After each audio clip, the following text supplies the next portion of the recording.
Hello everyone, নতুন একটি ভিডিওতে আপনাদের সবাইকে স্বাগত। আজকের ভিডিওতে থাকবে স্পেশাল একটা ইন্টারভিউ। আর ইন্টারভিউ আমি নিচ্ছি হচ্ছে খুবই ইম্পর্টেন্ট একজন মানুষের কাছ থেকে, যিনি কিনা নিজে নিজে অ্যাপ্লিকেশন করে বার্না ইউনিভার্সিটি অফ ম্যানেজমেন্ট ইউনিভার্সিটিতে 2023 সালের সেপ্টেম্বরের ইনটেকের জন্য এসেছেন। তাকে কেউ ওইভাবে চেনেন না, তো তার সাথে আজকে পরিচয় করে দেব।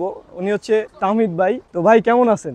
আলহামদুলিল্লাহ আছি। আমরা এখন কোথায় আছি? এটা হচ্ছে ভার্না, আমি এক্স্যাক্টলি জায়গার নামটা জানি না, তবে ট্রাকাটা বি সম্ভবত বলে। আমি নতুন এখানে আসছি। আচ্ছা, ওনার প্লেসে আমি আসছি, উনি এখানে জব করে। তো হচ্ছে মূলত উনি স্টুডেন্ট বিষয়ে আসছে। ওনার সম্পূর্ণ জার্নি নিয়ে আজকের কিছু কোশ্চেন থাকবে, যেই কোশ্চেনগুলো উত্তরের জন্য অপেক্ষায় থাকেন। এই কোশ্চেনগুলো উত্তর পেলে আপনাদের অনেক অনেক উপকার হবে। বুলগেরিয়ার স্টুডেন্ট বিষয়ের জার্নিতে আপনাদের অনেক হেল্প হবে। তো সব থাকবে আজকের ভিডিওতে। সবচেয়ে ইম্পর্টেন্ট যেটা, এখানে কত টাকা ইনকাম করা যায়, বার্না ইউনিভার্সিটি অফ ম্যানেজমেন্টের খরচ কেমন, সবকিছু নিয়ে থাকবে আজকের ভিডিও। সুতরাং ভাই, আপনি বার্না ইউনিভার্সিটি অফ ম্যানেজমেন্ট মানে কবে থেকে প্রসেসিং শুরু করছেন?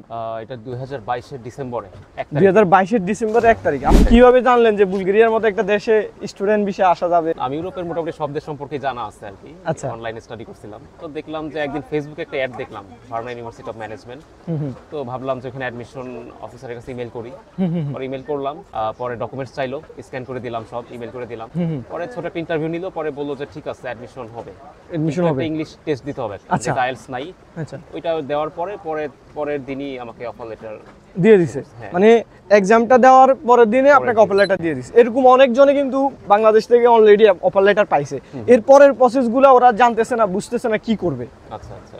পরে টিউশন ফি দিতে বলে ভার্সিটিতে, একটা ডেডলাইন দেওয়া থাকে, এই তারিখের মধ্যে টিউশন ফি দিতে হবে। টিউশন ফি দিলে তারা টিউশন ফি দেওয়ার আগে যে কিছু কাজ আছে আরো, যেরকম ডকুমেন্টস ট্রান্সলেশন, লিগালাইজেশন, আর অনেক ডকুমেন্টস কিছু এটা ভার্সিটির উপর ডিপেন্ড করে।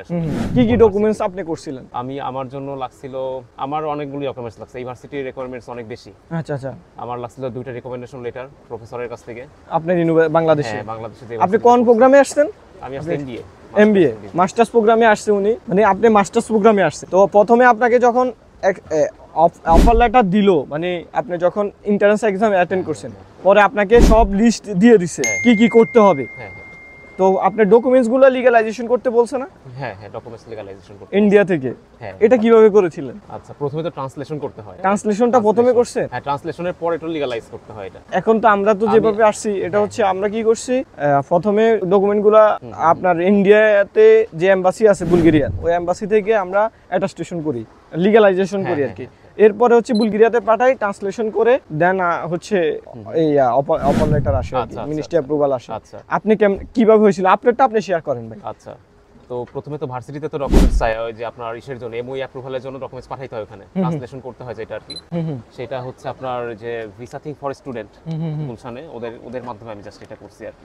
আচ্ছা, এটা ওদের কাছে পেমেন্ট করছিলাম, ওরা ইন্ডিয়া থেকে অ্যাপয়েন্টমেন্ট, আমি এটা একটা এজেন্সি বাংলাদেশে। হ্যাঁ হ্যাঁ। তাহলে এই যে একটা টপিক আছে যে একটা না একটা ক্ষেত্রে আপনি কিছু না কিছু হেল্প দরকার হবে নিজে নিজে করতে গেলে। অবশ্যই অবশ্যই। বর্তমানে তো আরো বেশি হার্ড হয়ে গেছে। এটা করতে গেলে আমার ইন্ডিয়া যাওয়া লাগতো। হ্যাঁ, ইন্ডিয়া যাওয়া লাগতো। হ্যাঁ হ্যাঁ, সেটাই। তাহলে ইন্ডিয়া থেকে আপনার লিগ্যালাইজেশনটা হচ্ছে অনেক ইম্পর্টেন্ট জিনিস। হ্যাঁ, এটাই তো মেইন জিনিস, এটা ছাড়া তো আর হয় না। আচ্ছা, পরে আপনি এটা করছেন। তো এটা করার পরে, এটা যখন পাইলাম, তারপরে আমি ডিএইচএল এ ইউনিভার্সিটিতে ডকুমেন্টসগুলো সেন্ড করে দেই। আচ্ছা, তো ডিএইচএল সেন্ড করার পরে তারপরে ওরা যখন টিউশন ফি দিতে বলে, তো ওই অ্যামাউন্টটা পাঠিয়ে দিলে তারা। টিউশন ফি কত টাকা দিছিলেন? টিউশন ফি হচ্ছে আমার এখানে আমি টোটাল দিছি 4450 ইউরো টোটাল। এর মধ্যে টিউশন ফি ফার্স্ট সেমিস্টার, তারা যদিও প্রথমে বলছিল ফুল ইয়ারের দিতে হবে, আমি বলছিলাম এখন ইউরো রেট অনেক বেশি, আমি পুরো দিতে পারবো না। পরে তারা বলছিল ভার্সিটির যে ডিপার্টমেন্টে যারা আছে, হেড যারা আছে, ওদের সাথে কথা বলে তারা বলছে যে ইমেল করতে হবে, একটা অ্যাপ্লিকেশন করতে হবে। ফুল ইয়ারের টিউশন ফি হচ্ছে 6000 ইউরো। হ্যাঁ হ্যাঁ।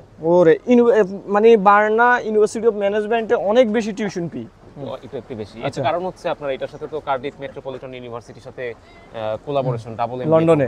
হ্যাঁ, ইংল্যান্ডে। আচ্ছা, ইংল্যান্ডে। আচ্ছা, তো এই জন্য এখানে ডাবল ডিগ্রি যেহেতু, এটা এই জন্য পড়াশোনার স্ট্যান্ডার্ড সেম, এই কারণে আপনার এখানে টিউশন ফিস হাই অনেক। আচ্ছা, এটাই।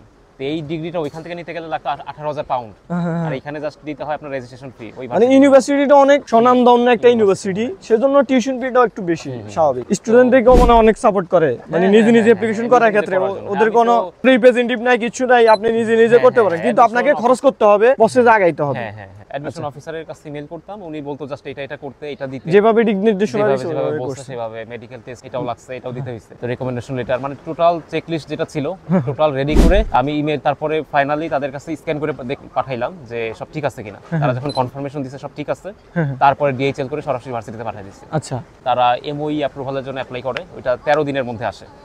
আসার পরে তারা বলে যে এখন এমওই অ্যাপ্রুভাল চলে আসছে, আপনার এখন ফি দিলে আমরা ওগুলো সেন্ড করে দেবো সব অরিজিনাল ডকুমেন্টসগুলো। আচ্ছা আচ্ছা। তো আমি তখন ব্যাংকে স্টুডেন্ট ফাইল খোলা ছিল আগেই, জানুয়ারিতে খুলছিলাম। আচ্ছা আচ্ছা। তো তারপরে ওগুলি সেন্ড করে দেই সবকিছু, বাংলাদেশ থেকে সেন্ড করতে পারছেন। অনেকে জানে না স্টুডেন্ট ফাইলটা কি। স্টুডেন্ট ফাইলটা হচ্ছে বিদেশে আসার জন্য আপনাকে কোন দেশে যাবেন ওই দেশ অনুযায়ী আপনার অফার লেটার, রিকমেন্ডেশন লেটার বা কন্ডিশনাল অফার লেটার এইসব ডকুমেন্টস থাকতে হয়। দেন আপনি যে কোনো একটা ব্যাংকে যারা স্টুডেন্ট ফাইল ওপেন করে, স্টুডেন্ট ফাইল মানে স্টুডেন্ট ব্যাংক অ্যাকাউন্ট না। স্টুডেন্ট ফাইল মানে হচ্ছে আপনি বিদেশে পড়াশোনার জন্য যাচ্ছেন, আপনার বাংলাদেশ থেকে সাপোর্ট লাগবে, টাকা নিতে হবে, বিদেশে টাকা আনতে হবে, এই ব্যাংকের মাধ্যমে আপনি লেনদেন করতে পারবেন ডলারে। বাংলাদেশে টাকাতে দিবেন, ব্যাংক আপনাকে ডলারে ইউরোতে এখানে পাঠাবে। আচ্ছা, এটা হচ্ছে স্টুডেন্ট ফাইলের বিষয়টা। পরে আপনার এটা আগে থেকে করা ছিল, এই জন্য আপনি নিজের অ্যাকাউন্ট থেকে পাঠাতে পারছেন। এটা হচ্ছে ভালো, এটা হচ্ছে সবচেয়ে ভালো থিং। যদি আপনাদের কারো স্টুডেন্ট ফাইল থাকে, ওই ক্ষেত্রে আপনি যদি নিজের অ্যাকাউন্ট থেকে টিউশন ফি পেমেন্ট করেন, যদি আল্লাহ না করুক ভিসা না হয়, সেই ক্ষেত্রে আপনার অ্যাকাউন্টে আবার রিফান্ড হয়ে যাবে, টাকাগুলো ব্যাক চলে আসবে। আচ্ছা, এরপরে তারপরে যখন এমওই অ্যাপ্রুভালটা আসলো, টাকা পাঠিয়ে দিলাম, তারপরে তারা অরিজিনাল ডকুমেন্টসগুলো সেন্ড করে আমাকে সবকিছু। ওটা রিসিভ করার পরে তারপরে এমবাসিতে অ্যাপয়েন্টমেন্ট ডেট নিলাম। এটা কিভাবে নিছেন? এটা জাস্ট ইমেল করছিলাম। ইমেল কোশ্চেন হয়ে গেছে। তখন এত সুযোগ ছিল। আপনি কয় তারিখে পাইছেন? আমার টোটাল অ্যাপয়েন্টমেন্ট ডেট লাগছে দুইটা। একটা হচ্ছে আপনার ওই যে ডকুমেন্টস লিগালাইজ করার জন্য একটা, ওটা হচ্ছে এপ্রিলের 26 তারিখ ছিল, ওইটা দিয়ে দিছে আর্লি খুবই। আর তারপরে আপনি পরে আবার ডকুমেন্টস লিগালাইজেশন করা লাগছে নাকি? না, প্রথমে একবার তো করতে হয় ডকুমেন্টস ট্রান্সলেশন লিগালাইজেশন, যেটা করতে হয় আর কি, ওটা তো করতে হয় ইন্ডিয়ার এমবাসি থেকে। আচ্ছা আচ্ছা, আপনি দুইবারে গেছিলেন ওইখানে? একবার গেছেন, একবার আরেকজন দিয়ে করাইছেন? একবার তো ভিএফএস, ওই যে আপনার ভিসা থিং ফর স্টুডেন্টস যেটা আর কি, ওটার মাধ্যমে করাইছি। আর পরের বার যেটা অ্যাপয়েন্টমেন্ট নিলাম আপনার এমবাসিতে সাবমিট করার জন্য। কয় তারিখে পাইছেন? এটা হচ্ছে সেপ্টেম্বরের 13 তারিখে। আপনার সেপ্টেম্বরে ইনটেক ছিল? হ্যাঁ হ্যাঁ, সেপ্টেম্বরে ইনটেক ছিল, সেপ্টেম্বরের 13 তারিখে অ্যাপয়েন্টমেন্ট ডেট ছিল। তারপরেও কিন্তু ভিসা পাইছে। অনেকেই ঘাবড়ে যাচ্ছেন যে সেপ্টেম্বরের ইনটেক, যদি আমরা সেপ্টেম্বরের আগে এমবাসি ফেস না করতে পারি তাহলে তো বিপদ হয়ে যাবে। এটা মাথায় নেবেন না, ভিসা দিবে। ক্লাস শুরু হয়েছে 26 তারিখ থেকে সেপ্টেম্বরে। হ্যাঁ হ্যাঁ, ক্লাসও শুরু হয়ে গেছে ভিসা পাওয়ার পরে? অনলাইনে ক্লাস করছি দিল্লি থেকে। আচ্ছা, ভিসা পাওয়ার আগে কিন্তু ক্লাস শুরু হয়ে গেছে। আর অবশ্য অফিসারকে বলছিলাম যে আমার ক্লাস শুরু হয়ে গেছে, আমার ভিসা আর্জেন্ট দরকার, কিন্তু ওনারা বললো যে একটা রিপ্লাই দিত, just waiting for an answer from Sophia HQ. ও হ্যাঁ, জাস্ট এইটাই। তো কতদিন পরে ভিসা পাইছেন? ভিসা পাইছি টোটাল ওয়ার্কিং ডেজ ছিল 15। হ্যাঁ হ্যাঁ হ্যাঁ। আচ্ছা, কতদিন? 15 ওয়ার্কিং ডেজ। 15 ওয়ার্কিং ডেজ, 25 দিন, কিন্তু অনেক মানে হলিডে ছিল অনেক ওই সময়। 25 দিন টোটাল, 25 দিনে পাইছেন? 25 দিনে ভিসা পাই গেছেন। আমরা 32 দিনে পাইছিলাম। আচ্ছা আচ্ছা। আপনি কি স্টে করছেন ইন্ডিয়াতে? হ্যাঁ হ্যাঁ, দিল্লিতে। কোন জায়গায় ছিলেন ইন্ডিয়া? এটা ছিলাম হচ্ছে সারিতা বিহার নাকি পাহাড়গঞ্জ? আরাকাসান রোড বলে। আচ্ছা, ওই দিকে ছিলেন। আচ্ছা আচ্ছা, বেশি বড় করব না, সন্ধ্যা হয়ে যাচ্ছে তো। আর হচ্ছে আপনার কাছে আপনার টোটাল বুলগেরিয়ার প্রসেস শুরু করা থেকে বুলগেরিয়াতে এসে পৌঁছানো পর্যন্ত কত টাকা লাগছে? ভার্সিটিতে প্রথমে 300 ইউরো যেটা দিছিলাম অ্যাপ্লিকেশন ফি, আর হচ্ছে ডকুমেন্টস ফি, আপনার ট্রান্সলেশন ফি যেটা, ওইটা হচ্ছে টোটাল লাগছে 300 ইউরো ওখানে। আর তারপরে যখন সেন্ড করলাম সেটা হচ্ছে 4450 ইউরো। এটা হচ্ছে আপনার এক সেমিস্টার টিউশন ফিস। আপনার এখনো ভিসা গ্যারান্টেড হয় না, কিচ্ছু হয় না। এর আগে পর্যন্ত আপনার প্রথমে 300 ইউরো গেছে, এরপরে গেছে হচ্ছে 4000 ইউরো, 4450 ইউরো, 4500 ধরলাম টোটাল 4500 ইউরো। আপনার ভিসা কিচ্ছু নাই, আপনার খরচ হয়ে গেছে। আপনারা যে অনেকে বুলগেরিয়ার ব্যাপারে মনে করেন যে আগে টাকা খরচ করবেন না, ওনার 4500 ইউরো চলে গেছে। ভিসা এখনো কিছু এমবাসিও ফেস করে নাই, কিচ্ছু করে নাই, এর আগে কিন্তু খরচ হয়ে গেছে। ভিসা না হলে হয়তো মানে কিছু টাকা, অনেক কত টাকা লস হইতো যদি ভিসা না হইতো? বুলগেরিয়ার প্রসেসিংটা আসলে অনেক এক্সপেন্সিভ। তো টোটাল আপনার আরেকটা কথা বলি, ব্যাংকে যখন ট্রান্সফার করে সেখানে ট্রানজাকশন ফি আছে, এটা অনেক বেশি। আচ্ছা আচ্ছা। আমার টোটাল 2 বার যেহেতু ট্রান্সফার করছি, আমি 3 বার আমি ইন্স্যুরেন্সও কিনছি বুলগেরিয়া থেকে, মেডিকেল ইন্স্যুরেন্স। এটা আমার ইউনিভার্সিটি আমাকে হেল্প করছে, তারা আমি তাদেরকে পেমেন্ট করছিলাম, তারা ইন্স্যুরেন্সটা কিনে আমাকে ওটা পাঠাইছে অরিজিনাল ডকুমেন্টসের সাথে, অরিজিনাল মেডিকেল ইন্স্যুরেন্স যেটা। আচ্ছা আচ্ছা আচ্ছা। তো ওই 3 বার ট্রান্সফারের জন্য আমার প্রত্যেকবার প্রায় 35 ইউরো করে খরচ গেছে ট্রান্সফার ফি যেটা। অনেক অনেক, 3 বারে 90 ইউরো, হ্যাঁ প্রায় 100 এর মতো খরচ। আচ্ছা ভাই, আরেকটা জিনিস হচ্ছে আপনার মানে আপনি একটা টোটাল হিসাব করছেন না, টোটাল কত টাকা গেছে? টোটাল এরকম করি নাই, তবে টিউশন ফিস, লিভিং কস্ট 10 মাসের দিয়ে দিতে হইছে আগে, কিছু মিলে আমার মনে হয় 6.5-7 লাখ টাকা। আচ্ছা, প্রথমে 4.5 ইউরো, 4500 ইউরো। এরপরে ডরমিটরি ফি কত দিছিলেন? ওর ভিতরে, এটার ভিতরে, এটার ভিতরে সবকিছু 4500। আরো ভিসা ডিপোজিট 500 ইউরো, মানে গ্রাজুয়েশন কমপ্লিট করলে তার ওটা ব্যাক করবে, মানে এটা আমারই আর কি, 500 ইউরো এটা আমারই থাকবে। তো সবকিছু মিলে আর কি। তো টোটাল আমার মনে হয় ইন্ডিয়া যাওয়া, প্লেন ভাড়া সবকিছু মিলে 7.5 লাখ টাকা হবে। 7.5 লাখ? আপনি তো এজেন্সি, কোনো এজেন্সি টাকা দেন না, এই জন্য। তো ওনার 7.5 লাখ টাকা গেছে। এরপরে এখানে আসার পরে টিউশন ফি পেমেন্ট করছেন? না না, আর কিছু করি না এখন কি বলছে ইউনিভার্সিটি? এখন ইউনিভার্সিটি আমাকে গত কালকের আগের দিন ইমেল করছে, আমাকে সেকেন্ড সেমিস্টারে এখন ফি দিতে হবে, 50% দিতে বলছে, আর বাকি 50% পরে দিলেও হবে, সমস্যা নেই। ও, এখন সেমিস্টার ফি চলে আসছে। হ্যাঁ। এখন কি অবস্থা বুলগেরিয়াতে, কেমন লাগতেছে বলেন? কিন্তু পরিবেশ ভালো, তবে একটু গরম অনেক। এখন গরম পড়তেছে। আচ্ছা, আরেকটা প্রশ্ন, মানে আপনি আসার কতদিন পরে জব পাইছেন? আমি আসার 1 মাস পর। আচ্ছা, কত টাকা মাস ইনকাম করছেন? ম্যাক্সিমাম করছি 1100 ইউরো। 1100 euro max? 1150। সর্বনিম্ন মাস? সর্বনিম্ন 850 ইউরো। তাহলে তো অনেক টাকা ইনকাম করছেন ভাই, আমরা তো এত টাকা পারতেছি না। Minimum 850, maximum 1150। আচ্ছা, কি জব ছিল এটা? আমি তো এক জায়গায় জব করছি, হ্যাপি বার এন্ড গ্রিলে। এটা এখানকার সবথেকে বড় ফুড চেইন বুলগেরিয়াতে। এখানে মেইন সার্ভার হিসাবে। আচ্ছা, আরেকটা প্রশ্ন, মানে কি কাজ শিখে আসলে এখানে স্টুডেন্টরা অনেক উপকৃত হবে? আমি তো কিছুই শিখে আসি নাই। এখন মানে স্টুডেন্টদের জন্য কি সাজেশন থাকবে? যদি এই কাজটা আপনি শিখে আসতেন তাহলে আপনার জন্য ভালো হতো, কি মনে হলো? আমার কাছে এটা যেটা মনে হয়, এখানে আসলে জব পাওয়া অনেক কঠিন। অনেক কঠিন এখানে, ভাষা না জানা পাওয়াটা সেখানে খুবই টাফ। মানে যে কাজে জানেন আপনাকে প্রথমে এখানে মানে একটু লো পোস্টের কাজগুলো করতে হবে। হ্যাঁ, তো বলতে ভালো জবও আছে, যদি সেরকম অ্যাক্টিভ হার্ড ওয়ার্কিং হয় তাহলে জব আছে। যেরকম আমি যেখানে করছি এটা তো মোটামুটি খারাপ ভালোই ছিল, কিন্তু অনেক প্রেসার কাজের। তাহলে আপনি আসছেন যে কয় মাস হয়েছে বুলগেরিয়াতে? আমি আসছি অক্টোবরের 27 তারিখে। অক্টোবরের 27 তারিখ। ভিসা পাইছিলেন কয় তারিখে? ভিসা পাইছি 14 তারিখে। অক্টোবর 14 তারিখে ভিসা তাড়াতাড়ি টিকিট কেটে ফেলছেন? তাও মোটামুটি আচ্ছা, আরেকটা প্রশ্ন, বাংলাদেশ ইমিগ্রেশন আপনাকে কি প্রশ্ন করছিল? আমি জাস্ট কোথায় পড়াশোনা করছি, কোন সাবজেক্ট যাচ্ছে, এই দুইটাই। আচ্ছা, আর সোফিয়াতে আসার পরে? না না না, কোথাও কোনো প্রশ্ন কিছু প্রশ্ন করে না? আমি তো ভার্নাতে আসছি সরাসরি। সরাসরি বাংলাতে কোনো প্রশ্ন করে না? না না না। কয়েকদিন আগে কিন্তু একটা স্টুডেন্ট আসছিল, ওনারা অনেক প্রশ্ন করছে। ও আচ্ছা, আমাকে কিছু জিজ্ঞেস করেনি, জাস্ট পাসপোর্ট দেখতে চাইছে, এটাই। আপনার দেশের বাড়ি কোথায়? দেশের বাড়ি হোম টাউন হচ্ছে কুষ্টিয়াতে। কুষ্টিয়াতে। আচ্ছা, তো আপনার মানে বুলগেরিয়াতে যারা স্টুডেন্টরা আসবে ওদের বিষয়ে আপনার কি পরামর্শ থাকবে, একবার ফাইনাল এবং ফুল এন্ড ফাইনাল? আসলে আমি তো আসছি মেইনলি পড়াশোনা করার উদ্দেশ্যেই, কারণ ভালো ভার্সিটি যেহেতু, এমবিএ প্রোগ্রাম।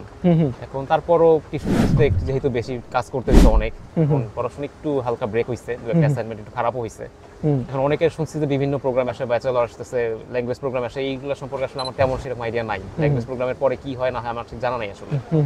তো পড়াশোনার জন্য ভালো, টিউশন ফিস যেহেতু অনেক অন্য ভার্সিটিতে অনেক কম, যেসব জায়গায় কম, পড়াশোনার জন্য আমি মনে করি বুলগেরিয়া অনেক ভালো দেশ। আমাদের ইন্টারন্যাশনাল বিজনেস 1600 ইউরো। হ্যাঁ, 1600 ইউরো পার সেমিস্টার। তাহলে 2 সেমিস্টারে 3200 ইউরো মানে যাচ্ছে, বছরে 3200 পার ইয়ার 3200 ইউরো আর এটা তো অনেক, অন্য দেশের সাথে কম্পেয়ার করলে অনেক চিপ। আচ্ছা, বুলগেরিয়াকে মানুষে কেন চয়েস করা উচিত বা কেন চয়েস করা উচিত না, কাদের জন্য উচিত কাদের জন্য উচিত না, এর বিষয়ে কি বলবেন? যারা একটু মানে বেশি ঠান্ডা পছন্দ করে না, যারা একটু ভালো ওয়েদার পছন্দ, একটু গরম, তাদের জন্য বুলগেরিয়া বেস্ট আমার কাছে মনে হয়। অন্য ওয়েদার বাদ দেন, আপনি অন্য ফ্যাসিলিটিস অনুযায়ী বলেন। অন্য ফ্যাসিলিটি অনুযায়ী যদি বলি, জব যে একেবারে নাই এটা বলবো না, জব আছে, অনেকেই করতেছে, আপনিও করতেছেন, জব যে নাই তা না, তবে ইনকাম একটু কম, খরচও কম, এই আর কি। মানে এভারেজ চিন্তা করলে অন্য দেশের সাথে খুব বেশি পার্থক্য নাই, অন্য দেশের সাথে খুব বেশি যে পার্থক্য তা নাই। আচ্ছা, এখন আপনার প্ল্যান কি? বুলগেরিয়াতে থাকবেন? সবাই তো বুলগেরিয়াতে গেম দেওয়ার জন্য আসে, আপনার কি প্ল্যান? গেম টেম এগুলি কথা না, তবে আমি যদি আমি চেষ্টা করতেছি অন্য কোনো পাবলিক ভার্সিটিতে ক্রেডিট ট্রান্সফার করার। এটা একটা ওয়ে, মানে এই ইউনিভার্সিটিতে সার্ভাইভ করা খুব কষ্ট হয়ে যাচ্ছে, একটু সমস্যা হচ্ছে, পড়াশোনা টিউশন ফি অনেক বেশি, পড়াশোনা আবার সবকিছু মিলে, জব অপরচুনিটি মিলাইলে সবকিছু মিলাইলে। আমার মোটামুটি ক্রেডিট কমপ্লিট হয়ে গেছে অনেক, 4-5টা কোর্স আমার কমপ্লিট অলরেডি 2 সেমিস্টারে। তো ওই ক্রেডিটগুলো আমি চাচ্ছি অন্য কোনো দেশে পাবলিক কোনো ভার্সিটিতে যদি অ্যাডমিশন নিতে পারি তাহলে ক্রেডিট ট্রান্সফার করব আর কি। এইটাই প্ল্যান আছে আসলে। আপনার আইএলস আছে? না, আইএলস নাই, তবে মিডিয়াম অফ ইনস্ট্রাকশন আছে। মানে ওনার আইএলস নাই কিন্তু ল্যাঙ্গুয়েজ কোর্সে আসে নাই, কিভাবে? উনি এন্ট্রান্স এক্সাম দিয়েছে, এক্সামে পাস করছে, পরে মেইন কোর্সে ডাইরেক্ট আসতে পারছে। এমবাসিতে ইন্টারভিউতে কি কি প্রশ্ন করছিল আপনাকে? প্রথমে নাম জিজ্ঞেস করছে, তারপরে কোন ভার্সিটি, আর থার্ড প্রশ্ন ছিল আপনার ফাদারের অ্যাকাউন্টে কত টাকা দেখাইছেন। এই যে আপনি আমার এটা বলছিলেন, আমার সাথে ওনার কিন্তু আমাদের মানে অফার লেটার আসার পরে যোগাযোগ হয়েছে ওনাকে, তো আমি বিশেষ ইন্টারভিউ নিয়ে অনেক ভয় ছিলাম। আপনার আমাকে বলি, এমবাসি আমাকে তার 1 সপ্তাহ পর আরেকটা ইমেল করছে, মানে ইমেল করছে জাস্ট 5টা প্রশ্ন আমাকে বলছিল, এই 5টা প্রশ্নের উপরে। আচ্ছা, 5টা প্রশ্ন কি কি একটু বলেন তো? আচ্ছা, আমাকে একটু চিন্তা করতে হবে, কারণ অনেক আমি বলি, আপনার ফ্যামিলি স্ট্যাটাস কি, একবারে সেম কোশ্চেন, স্ট্যাটাস কি, তারপরে আপনার ফ্যামিলির উপরে আর কে ডিপেন্ডেন্ট আছে কিনা, সোর্স অফ ইনকাম কি, ফাদারের প্রফেশন কি, আমার প্রফেশন কি ছিল, আমি কোন ভার্সিটিতে পড়ছি, সেম হ্যাঁ একবারে সবাইরে সেম প্রশ্ন করে এই মেল আসে তারা মনে করছেন ভিসা কনফার্ম। আচ্ছা পরে এগুলোর উত্তর দিচ্ছেন নাকি? হ্যাঁ এগুলোর তো অ্যানসার দিছিলাম হ্যাঁ যাক অনেক অনেক ভালো লাগলো ভাই, বুলগেরিয়াতে আসছেন, থাকেন ইনশাআল্লাহ। এখন পর্যন্ত এক্সপেরিয়েন্স ভালোই, খারাপ না। এখন যদি কোনো স্টুডেন্ট চায় যে আপনার মাধ্যমে প্রসেস করে আসবে বুলগেরিয়াতে, আপনি কি হেল্প করবেন? হ্যাঁ, অবশ্যই প্রসেসটা কি আমি তো জানি, যেহেতু নিজে নিজে করে আসছি তাই কিন্তু এখন তো লিগ্যালাইজেশনের ডেট পাওয়া যাচ্ছে না, এই এইটা বিষয়ে তো সমস্যা আসলে, এখানে আসলে কিছু করার নেই। অ্যাপয়েন্টমেন্ট ডেট, লিগ্যালাইজেশন তবে আমি ডেট, বলি যে বুলগেরিয়ার দিকে আগানোটা আসলে অনেক রিস্কি। এটা কেন বলতেছি, ফিউচার কারণ- এখানে থাকলে থাকার কোনো না না না ওইটা না, ওইটার জন্য না, মানে এখানে এই প্রসেসটা এত জটিল, টোটাল প্রসেস। মানে আপনি নিজে যদি নিজে embassy-তে দেখ, আমি একটা কত জিনিস শেয়ার করি, যেরকম আমার এম্বাসিতে অ্যাপয়েন্টমেন্ট ডেট ছিল হচ্ছে সেপ্টেম্বরের 13 তারিখে, আমার ইন্ডিয়ান ডাবল এন্ট্রি ভিসা হয়েছে 11 তারিখে। হ্যাঁ মানে 11 তারিখে আমাকে 12 তারিখে ফ্লাই করতে হয়েছে এখানে। এবার বোঝেন মানে অনেক ইন্ডিয়াতে risky, যাওয়া যদি আসা, late হয়ে যেত। টাকা খরচ, হ্যাঁ হ্যাঁ যেরকম আমার পার্সোনালি 3,26,500 টাকা শেষ, মানে আমার ভিসা গ্যারান্টেড হয় না, কিছু হয় না এখন পর্যন্ত। যদি ভিসা না হতো আমার লস হইতো, আমি হয়তো 1.5 লাখ টাকার মতো ব্যাক পাইতাম, বাকি সব টাকা হ্যাঁ লস। হ্যাঁ অনেক লস, এটা ভিসা না হলে অনেক লস। কিন্তু ভিসা রেশিও তো অনেক ভালো। ভিসা রেশিও ভালো, কিন্তু ওই পর্যন্ত আসতে যায় যে কত প্রবলেম, এটা এটাই তো তো ঝামেলা। আপনি যে ভালোই জানেন। নিজে নিজে পসিবল করা হ্যাঁ হ্যাঁ পসিবল, কিন্তু Just ওটাই এখন করতে পসিবল হবে। না ভাই। জাস্ট ওইটাই করতে হবে যে আপনার যে ডকুমেন্টস ট্রান্সলেশন, লিগালাইজেশন, এইটা একটা ঝামেলা। এখন তো এগুলো পসিবল হচ্ছে না, এগুলো কেউ করতে এখন পারছে না। এমবাসিতে যে 3টা অ্যাপয়েন্টমেন্ট ডেট পাওয়া যায় না, এটা এখন টাফ। এই জন্য কেউ যদি আসতে চায় তাকে অনেক বুঝে শুনে মিনিমাম 2 বছর হাতে নিয়ে আগাইতে হবে। মানে 2 বছর হাতে নিয়ে নিজে নিজে করতে গেলে হ্যাঁ হ্যাঁ যেইভাবেই করুক সে, মানে এটা এখন অনেক এজেন্সি আছে টাকা দিয়ে বা এমনি এমনি ডেট কিনে করে, ওইটা হচ্ছে আলাদা বিষয়, খরচ নিজে বেশি। নিজে কেউ করতে চাইলে মিনিমাম 1 থেকে 1.5 বছর হাতে রেখে করতে হবে। যাক ভালো, টাইম শেষ করা যাবে না। ধন্যবাদ ভাই, অনেক ভ্যালুয়েবল টাইম দিচ্ছেন, অনেক অনেক ধন্যবাদ। Thank you. তো সবাইকে ধন্যবাদ ভিডিওটি দেখার জন্য। আসসালামু আলাইকুম।